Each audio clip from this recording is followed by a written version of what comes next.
Merci d'avoir choisi la Radio-Télévision nationale congolaise pour vous informer dans l'actualité de ce matin. Plusieurs flagrants d'élite des vols de carburant autour des installations de la société CEP Congo, service des entreprises pétrolières congolaises situées à Massina. 21 malfrats comparaissent depuis ce vendredi 18 septembre 2020 devant le tribunal des grandes instances d'Njili. Les détails dans un instant. Dans ce journal, nous irons également dans la capitale angolaise, Luanda, qui a abrité du 14 au 16 septembre 2020 à l'hôtel Plaza la réunion bilatérale entre la République démocratique du Congo et la République d'Angola. À suivre également les derniers hommages rendus aux victimes des déboulements des Kamituga dans la province du Sud Kivu. Voilà pour les titres. Nous sommes le samedi 19 septembre 2020 en direct depuis Kinshasa. Bonjour à tous et à tous et bienvenue si vous nous rejoignez. Avant de développer tous ces titres et bien plus encore, comme c'est la coutume, le chef de l'État, Félix Antoine Tshisekedi Tshilombo, a présidé ce vendredi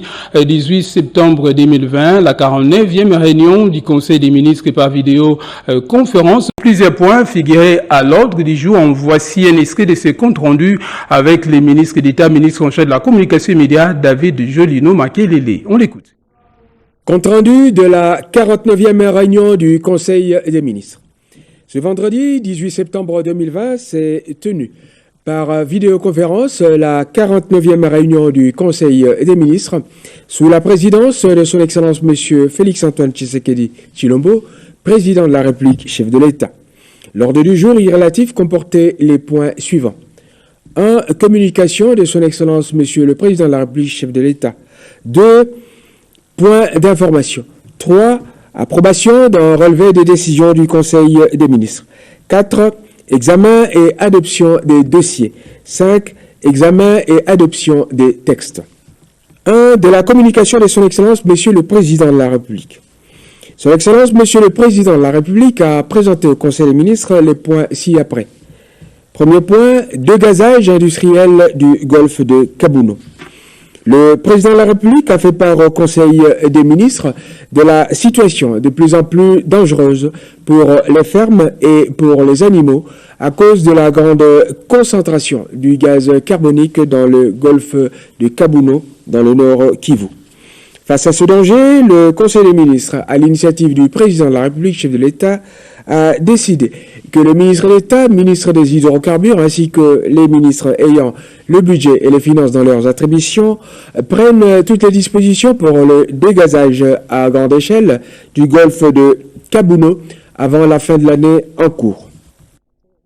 Vous suivrez donc l'intégralité de cette réunion du Conseil des ministres juste après cette édition du journal. Dans le reste de l'actualité, ouverture à Kinshasa du procès en flagrance par les tribunaux de grande instance d'Njili contre 21 malfrats accusés entre autres des vols de carburant autour des installations de la société CEP Congo, entendez service des entreprises pétrolières congolaises situées à Massina. Reportage Betty Amani. Un réseau de voleurs de carburant de CEP Congo est tombé dans les filets de la police nationale congolaise ce 16 septembre à 23h à Massina Petro Congo, non loin des installations de cette entreprise. Ces 21 présumés voleurs, dont 4 policiers transférés au parquet d'Njili, ont été déférés au tribunal de grande instance d'Njili par le procureur de la République, Jéringenda Makwala. Ils comparaissent en procédure de flagrance. Ces inculpés ont été surpris en flagrant délit en train de voler les carburants dans les pipelines de la CEP Congo à Massina Petro Congo. Il s'agit d'une entreprise criminelle qui a commencé depuis longtemps, composée de personnes qui se connaissent très bien et qui exécutent leur désordre à des endroits précis et connus par eux-mêmes, Monsieur le Président. L'audience publique se poursuit en procédure de flagrance. Cette pratique constitue un véritable manque à gagner pour cette entreprise pétrolière et traduit sous une forme le coulage des recettes. À la justice de faire son travail. Un petit tour à présent à Pakadjouma, ces quartiers délimités où Janine Mabunda, la présidente de l'Assemblée nationale, a effectué une descente tenant à sa politique de proximité à l'écoute également du peuple. Sur place, elle a prêché l'unité nationale également appelée à lutter contre les anti-valeurs pour un nouveau Congo. Les images de Bernard Bodo sont commentées par Sylvie Mouimbo.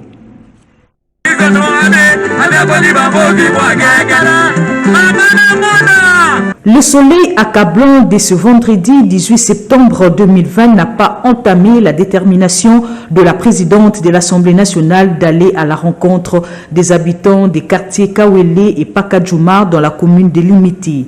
Ces deux quartiers de Kingaboua où précarité et promiscuité vont bon ménage avec des conséquences qui s'en suivent.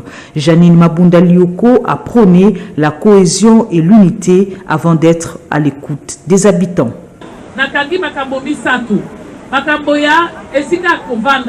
En arrivant ici, j'ai retenu trois choses.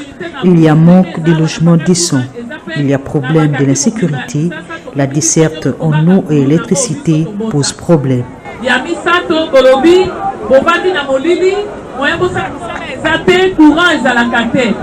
Merci. Wana onga na yoki na bosenga na bino. Biso bangala balakisa biso papa bo. On nous a toujours prêché l'unité nationale, nous le Bangala. Tokotikala na idéologie wana koyeba kovanda na bikolo nyonso. Tokoyi tribalisme. Eza mboka ya batu nyonso.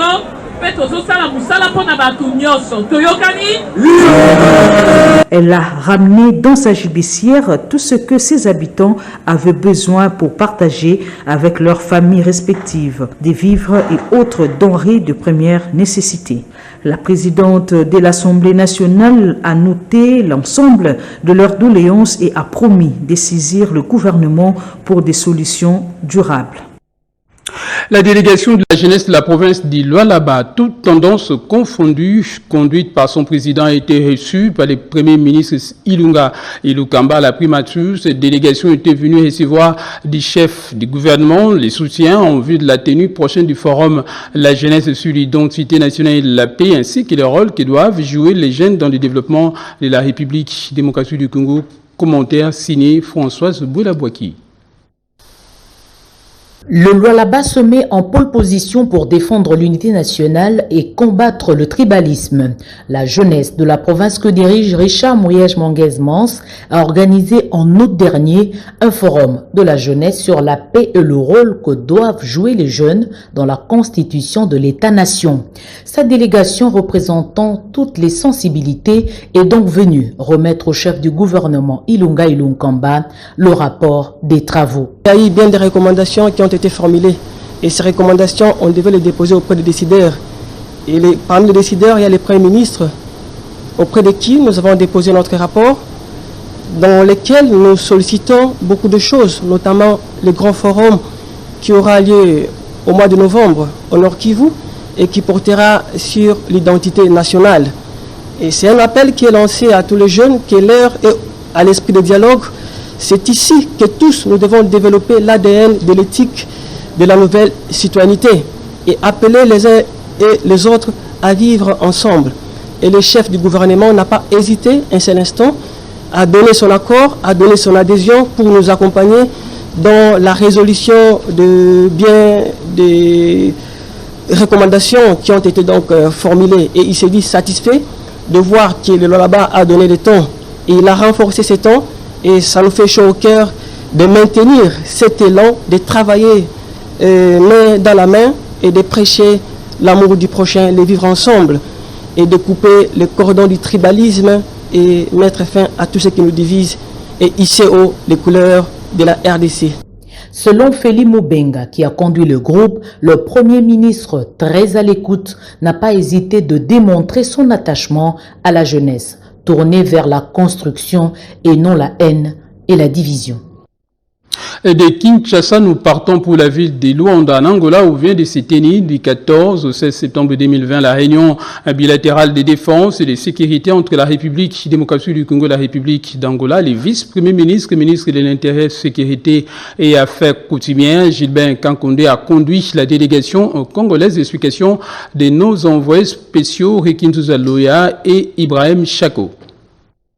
72 heures pour palper les questions de la défense et de sécurité. Luanda, la capitale angolaise, a offert son hospitalité à la délégation congolaise conduite par le vice-premier ministre, ministre de l'Intérieur, Sécurité et Affaires coutumières, Gilbert Kankonde, et son collègue de la Défense, professeur Emengo Imukena, venu participer aux travaux de la réunion bilatérale RDC-Angola tenue du 14 au 16 septembre 2020. Dans leur suite, les gouverneurs des 4 provinces limitrophes avec l'Angola, le Kasaï central, le Lualaba, le Kwango et le Congo central. Tout a commencé par les échanges entre experts de 2 pays. Ils ont examiné à fond la situation sécuritaire le long de la frontière commune. À l'issue de ces travaux, le vice-premier ministre, ministre de l'Intérieur, Gilbert Kankonde Kachama Malamba, et le ministre angolais de l'Intérieur, Eugenio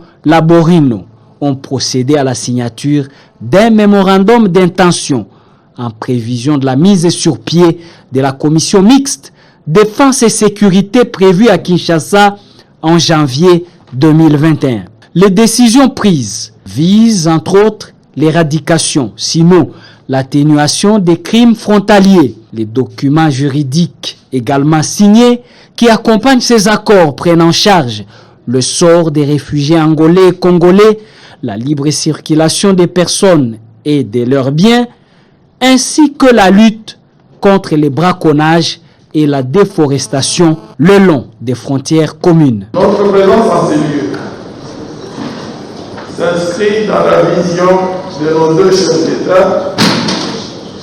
J'ai cité Joao Lourenço de la République d'Angola et Félix Antoine Tshisekedi Tshilombo de la République démocratique du Congo, à qui je rends un grand hommage bien mérité et qu'il ménage point d'effort pour resserrer davantage et c'est de manière permanente nos liens séculaires d'amitié et de fraternité. Lorsque nous considérons la longueur de la frontière commune,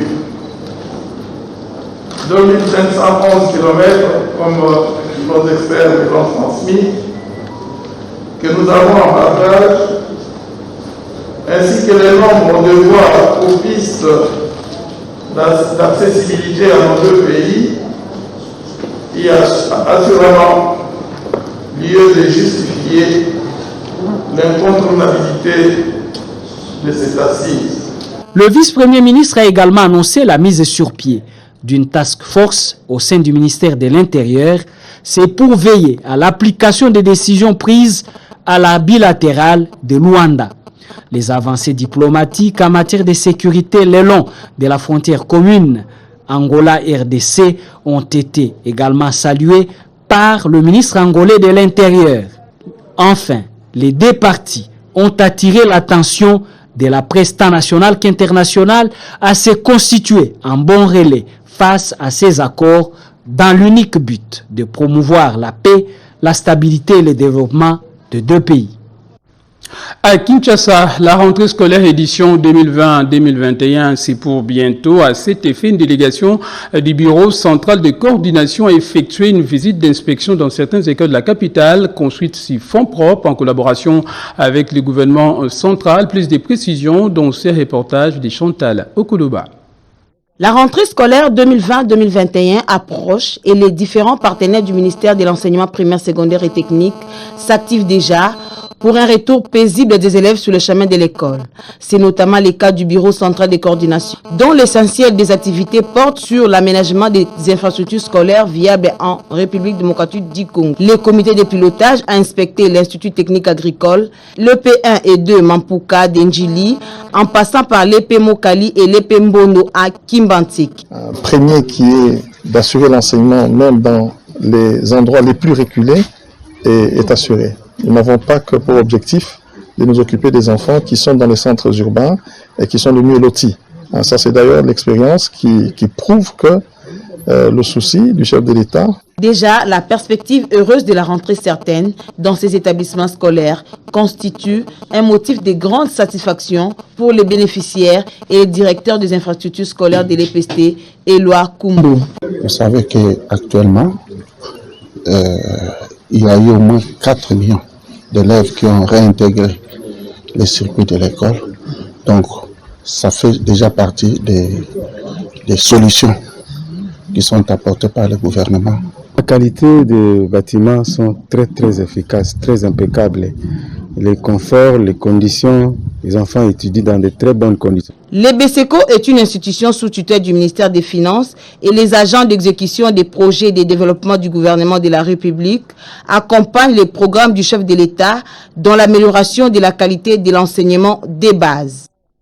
Dans le reste de l'actualité, la ministre d'État, ministre du Genre, Famille et Enfants, Béatrice Loméa-Tilité, a rendu visite aux infirmières victimes des viols au centre de santé de Kinsenso, tout en leur apportant l'assistance, également des réconforts. Entre-temps, les enfants orphelins vulnérables ont eu droit à un don de fournitures scolaires. Yvette Makoutima. Infirmière victime de viol dans un hôpital à Kinsenso, l'indignation était totale. En première ligne, la ministre d'État, ministre du Genre, Enfants et Famille, qui suit de près la prise en charge de ces infortunés, est allée se rendre compte de l'évolution de la prise en charge sanitaire et psychologique. Geste apprécié par l'Association nationale des infirmiers du Congo. Nous demandons que le gouvernement fasse quelque chose pour ces filles qui ont travaillé bénévolement, sans être payées. Et maintenant, voilà, on les paye à monnaie de singe par les violeurs. Le gouvernement doit faire quelque chose pour les Koulounans. Nous sommes là pour dire que trop, c'est trop. Elle est répartie de l'orphelinat Pauline Albinos avec une idée en tête, revenir pour répondre aux besoins en vue d'améliorer les conditions de vie des pensionnaires. La voici des retours. La ministre d'État, ministre du Genre, Enfants et Famille, Béatrice Loméa-Tilité, a remis des matelas et lits qui manquaient cruellement à ces orphelins, ainsi que des kits scolaires en prévision de la rentrée des classes. Les albinos, ce sont les enfants congolais comme les autres.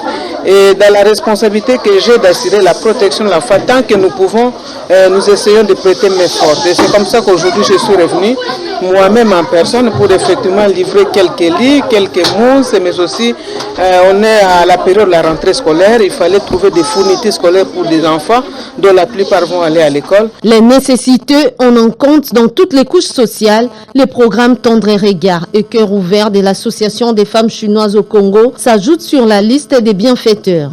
La patronne du genre, qui a servi d'exemple, a présidé la cérémonie des remises des kits scolaires et fournitures du bureau pour les cœurs enseignants de la capitale. Après les Hauts-Katanga, le ministre national de l'Environnement et du Développement durable Claude Nyamugabo a poursuivi sa tournée à Kolwezi, la ville minière, chef-lieu de la province du Lualaba, dans le but de sensibiliser la population de cette partie du pays sur les projets du chef de l'État intitulé Jardin scolaire pour 1 milliard d'arbres à l'horizon 2023 et également inspecter l'impact de l'exploitation minière, un sujet préparé par Lopez Kakouba.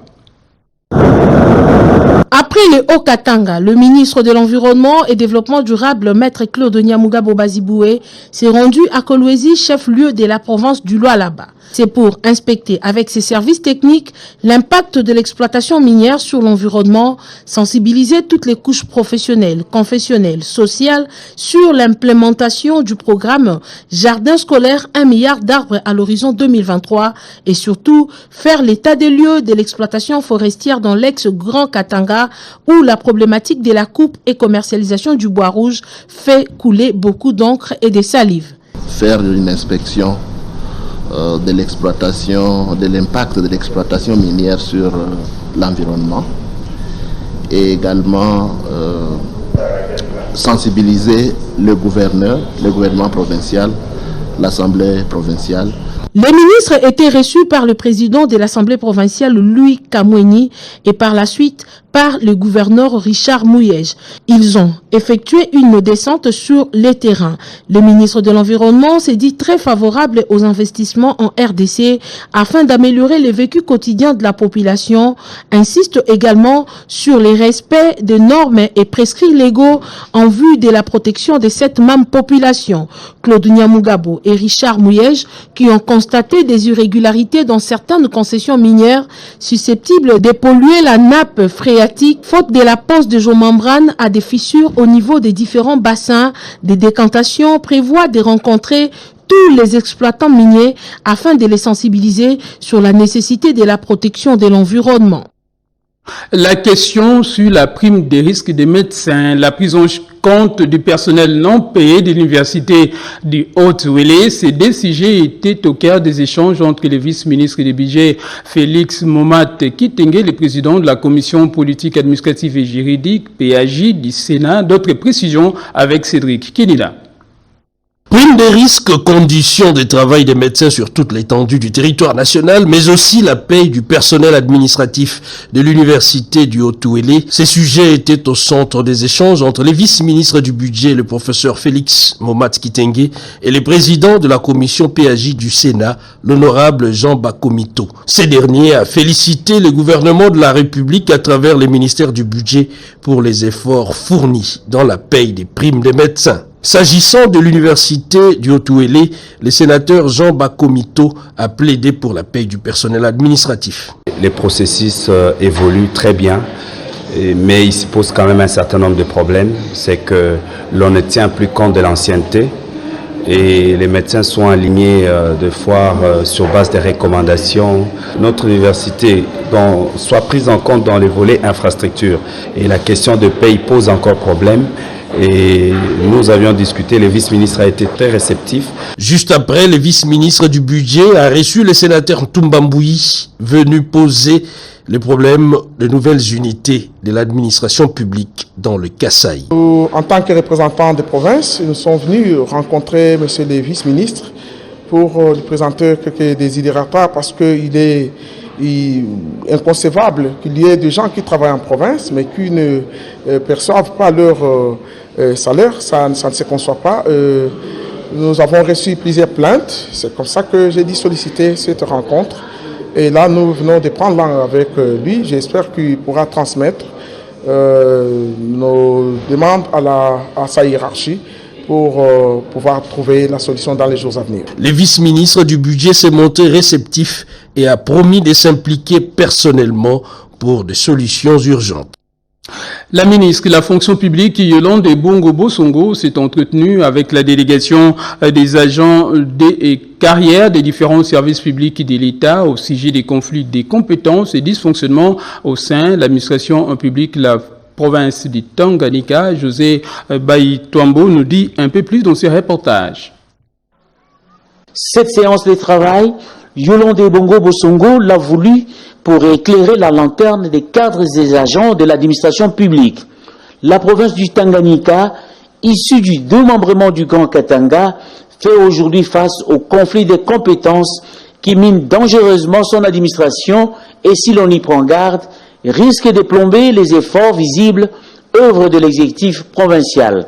Face à cette situation, le ministre de la fonction publique a sa thérapie. J'envisage dès le mois d'octobre prochain organiser un atelier résidentiel sur la revue globale du processus de la réforme de l'administration publique dont les travaux préparatoires sont en cours. Les résolutions qui en résulteront orienteront la ligne de conduite quant à la survie ou non du mécanisme des guichets uniques. Le Tanganyika, à l'instar des autres provinces démembrées, a besoin du sang neuf pour booster son administration. Les jeunes professionnels, admis récemment sous statut, sont mieux outillés pour ce faire. Il y a un travail qui est en train d'être fait avec la hiérarchie de la province pour voir dans quelle mesure valoriser cette espèce au sein de l'administration, parce que c'est vraiment une espèce rare avec une expertise de qualité. Et le besoin présenté par le gouverneur de province, je crois qu'avec cette catégorie du personnel de l'État, la province pourra trouver son gain. Profitant de son séjour dans cette partie du pays, le numéro 1 de l'administration publique congolaise a visité les divisions provinciales. Question de s'imprégner de l'environnement du travail. Un peu plus loin d'ici, après quelques journées de deuil décrétées sur l'ensemble de la ville de Kamituga, nous sommes au Sud Kivu en mémoire des victimes du déboulement des Puits d'Or et en fait plus ou moins 50 morts. Une cérémonie en hommage aux victimes de cet événement malheureux a été organisée à Bukavu. Les images sont commentées par Lucie Lavi Tsenda. C'est tout le territoire des Mwenga qui s'est déplacé vers le lieu de culte en hommage aux âmes arrachées brutalement à leur affection. Chacun ici connaît au moins une des victimes de l'éboulement qui a emporté environ 50 vies le vendredi 11 septembre dans la mine d'or D3 des Kamituga au sud Kivu.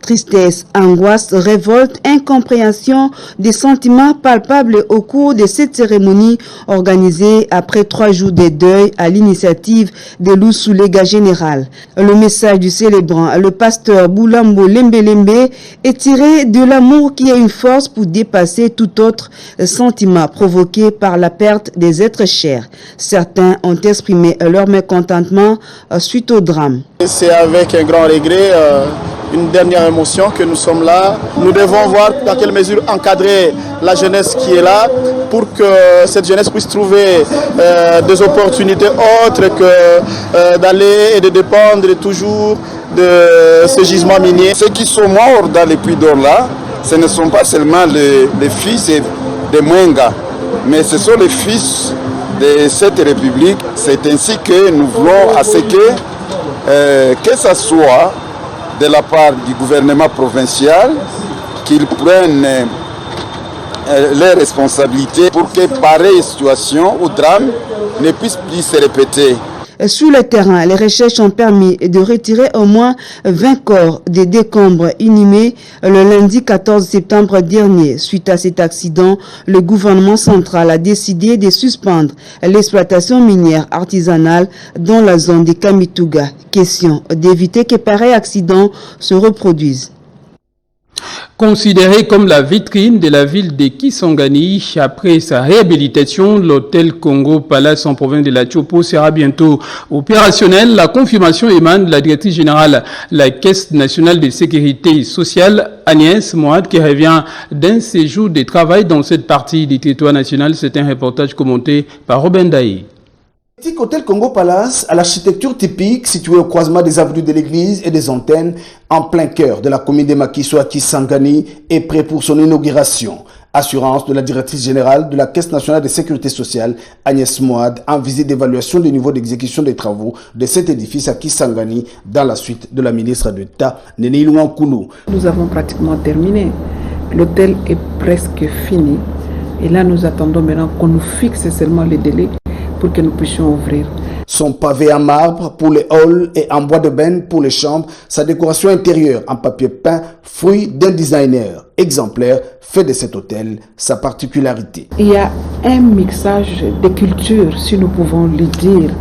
Donc, si vous regardez bien l'hôtel, nous avons voulu que la culture africaine puisse se retrouver à côté de la culture européenne, asiatique, ainsi de suite. Le confort de Congo Palace fait de ses bijoux un hôtel 5 étoiles, jamais comparable dans le pays, avec ses chambres simples, des suites juniors et une suite présidentielle. On n'a pas un ouvrage pareil en République démocratique du Congo. Et ça, je peux vous le dire. Si aujourd'hui la Caisse nationale de sécurité sociale est comptée parmi les entreprises congolaises qui fonctionnent à la satisfaction de son personnel, c'est grâce aux efforts et à la volonté du comité de gestion piloté par une dame de fer. La femme a un rôle à jouer dans la reconstruction de la République démocratique du Congo. Il y a des gens vraiment qui pensent que la femme ne peut rien faire dans ces pays, mais non. Aujourd'hui, nous avons vu, comme nous l'avons toujours dit, qu'il y a beaucoup de femmes aujourd'hui qui ont réalisé beaucoup de choses à des différents postes de responsabilité. En tant que femme mandataire, je ne peux que m'enorgueillir aussi. Elle lance un message au gouvernement de la République pour satisfaire la population de Kisangani. Nous disons seulement au gouvernement que la CNSS a fait son travail. Nous avons terminé l'ouvrage qui est là et nous attendons maintenant qu'on puisse nous fixer la date de l'inauguration. Et je crois que c'est l'objet même de la mission de Madame la ministre. Pour lier l'utile à l'agréable, la direction générale de la CNSS a convié la ministre d'État, ministre de l'Emploi, Travail et Prévoyance sociale, Dr Néné Louankoulou, les gouverneurs ad intérim de la province de la Tchopo et les autres invités de marque à un dîner dans ces somptueux restaurants avec ses menus au goût de Kisangani. Une fois le dîner terminé, une visite guidée les a conduits dans le lunch bar. Tout se termine bien sans incident et le prochain rendez-vous, c'est l'inauguration de l'hôtel Congo Palace. Et avant de se quitter, un bateau des établissements Nasser a accosté à Kogaza en provenance du Kasaï avec à son bord des produits de première nécessité pour approvisionner la ville de Kinshasa. Il s'agit de l'appui du fonds de promotion de l'industrie dans le secteur des transports fluvial. Explication Guy Blaise Kitiki. Dans le souci de réduire les effets de la crise économique liée à la Covid-19, afin de maintenir les prix sur le marché, le Fonds de promotion de l'industrie a décidé d'appuyer les opérateurs économiques dans les secteurs de transport fluvial et commerce en approvisionnant la ville de Kinshasa et l'arrière-pays en produits de première nécessité. Les établissements Nasser viennent d'approvisionner le marché de Kinshasa en maïs en provenance d'Ilebo vendu au prix le plus bas. L'appui est tellement très nécessaire parce que vous savez, il y a eu beaucoup de carences en produits agricoles dans la ville de Kinshasa. Avec l'appui du FPI, ça fait quelque chose. Parce que vous savez, je ne suis pas seul. Nous avons été au moins 4 armateurs qui ont été financés. Et nous tous, chacun a amené quelque chose pour approvisionner la ville de Kinshasa. Peu avant d'accoster à Kinshasa, les cités de Mangaï et d'Ilebo dans le Kassai ont été approvisionnées en produits de base. Le sucre, le sel, le lait, le biscuit, des tôles et des motos. Une satisfaction des habitants de ces cités.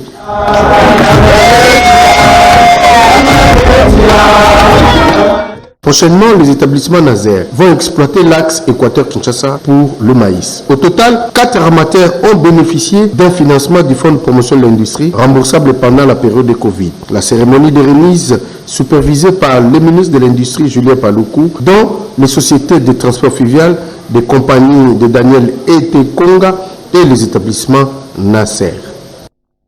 Et avant de refermer complètement ce journal, je vous rappelle que le président de la République, Félix Antoine Tshisekedi Tshilombo, a présidé ce vendredi 18 septembre 2020, comme à l'accoutumée, la réunion du Conseil des ministres, la 49e de la série, s'est penchée sur plusieurs questions de l'actualité. Vous suivrez l'intégralité de cette réunion juste après ce journal. Ainsi va l'actualité. Merci donc d'avoir suivi cette édition du journal. Où que vous soyez dans le monde, j'en profite également pour remercier nos équipes rédactionnelles et techniques grâce à qui nous avons pu vous informer, spécialement à Mamita Bangoulou, Ramadan Poki, Henri Limassi et également à Jetou Lousaki. D'ici là, un bon week-end à tous et à tous. Restez avec nous. Les cycles La Vie continue. L'information aussi se poursuit sur notre antenne en français, également en langue nationale. Je vous retrouve tout à l'heure à 10h pour un nouveau point sur l'actualité. Bonne suite des programmes sur la radio-télévision nationale congolaise. À bientôt.